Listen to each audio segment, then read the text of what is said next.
I have a confession to make. I was an OP-ED skipper. Something borderline unforgivable to some of you for sure, and I'm sorry. I don't know what I was thinking. I guess I just wanted to jump right into the action as quickly as possible. And what got me interested in them was not how beautiful, amazing, and well animated they can be, or how some can have narrative importance. It was because I kept losing in an anime music quiz. Tired of people constantly clowning on me for missing things like Hikaru Nada and flyers, I set out to reform my ways. There's plenty of top 100 anime openings videos on YouTube, and in addition to those, I'd save my favorites to a playlist. And you bet that I stopped skipping them when watching seasonals and other shows I was catching up on. As a result, I did get better at AMQ, at least better as in not missing literal free points, but I was also finally enlightened to just how valuable OPs and EDs could be. For one, a good OP often improves enjoyment of the show itself. There's this concept in psychology known as priming.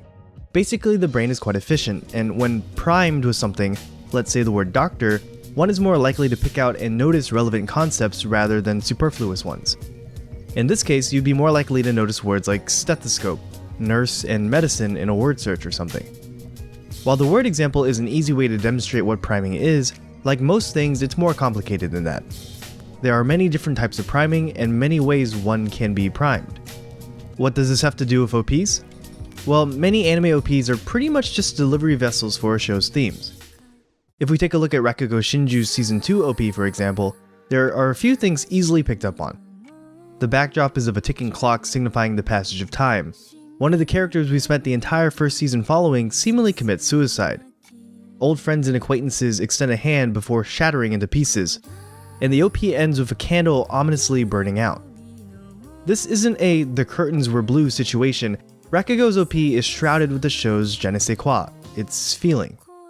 Season 2 is set at a very particular point in Yakumo and Rakugo's life. Some would consider the two one and the same.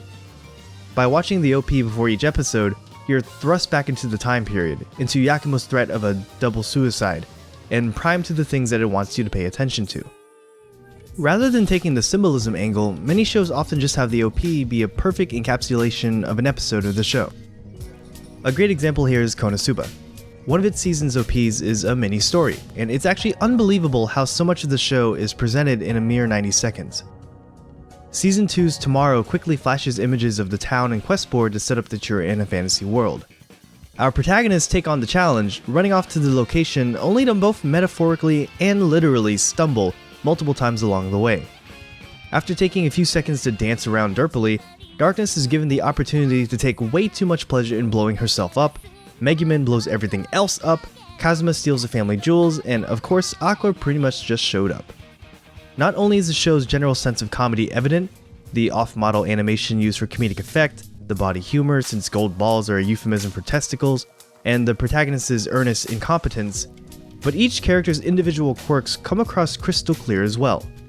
Kona Suba is almost yelling at the screen, "If you like what you see here, you're gonna have a good time." While these are the most common ways an OP can be used to set viewer expectations and experience, symbolism and summary respectively, some other shows use priming for the exact opposite. Asobi Asobase was one of my favorite comedies of last season, but one wouldn't get the impression that it was a comedy at all from its opening.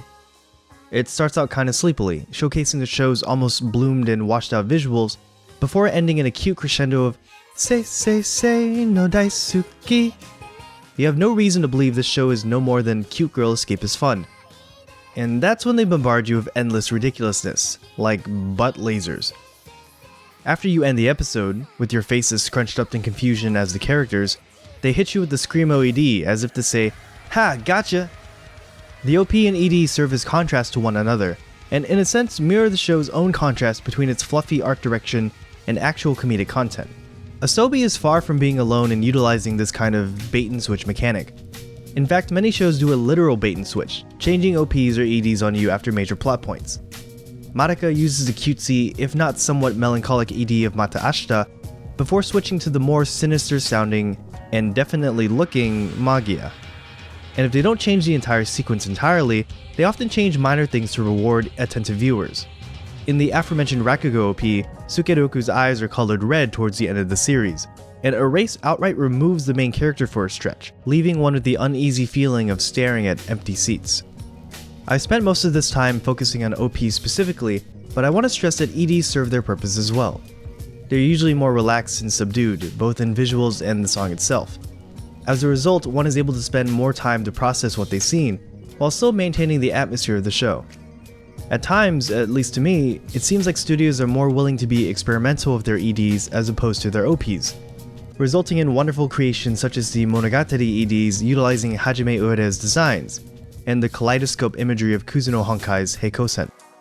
In fact, one of my favorite EDs, Girls Last Tour's More One Night, was entirely boarded, animated, and composited by its mangaka Takemizu, and their knack for somehow combining whimsy and meaning is completely infectious. I can say without a doubt that starting to watch OPs and EDs has made watching anime in general a better experience. Especially after starting a new full-time job, I take that 90 seconds to sink into my chair, sing along poorly, and build up the anticipation of getting to unwind with something after a long day. For those of you that seem to have an exact sense of a minute and 30 seconds on the seek bar, try having some patience for a bit. After all, we all know what really matters. Beating others in AMQ. Hey, thanks for watching. This is the first video I'm doing for 12 days of anime, meaning we've got 11 to go. If you haven't noticed, there are going to be less research, more personal ones on how my approach and attitude to anime has changed over the last year. I apologize in advance if you're expecting the usual, it'll be sooner than later, I promise. If you like my content, be sure to like and subscribe, and if you really like my content, I also have a Patreon. A big thanks goes out to patrons Talcum GB, Mom, and Stuck Anime in particular. And of course, if anything I said is wrong, I'm sorry. I must have stuttered.